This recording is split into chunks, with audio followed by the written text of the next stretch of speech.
The Jensen Interceptor was launched in 1966 at the Earl's Court Motor Show after an earlier version launched in 1950 had failed to inspire the British public.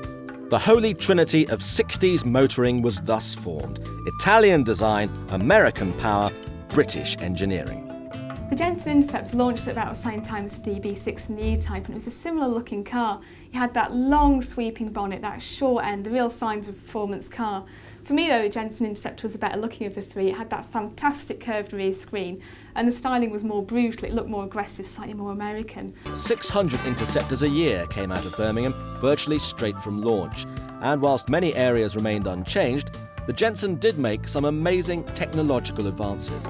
Jensens were one of the first companies to introduce many new features to their vehicles. They were one of the first cars to fit seat belts as standard. They were one of the first cars with disc brakes. They also had ABS, and other models had four-wheel drive. In its day, as a point and squirt kind of vehicle, get round the bend, give it some, and it would just rip up the straights. I mean, huge amounts of fun. Yeah, I mean, it was a good handling car, and the four-wheel drive was very, very impressive. But despite any technological advances, it was the Mopar V8, the heart of the Interceptor, that caused its demise in 1976.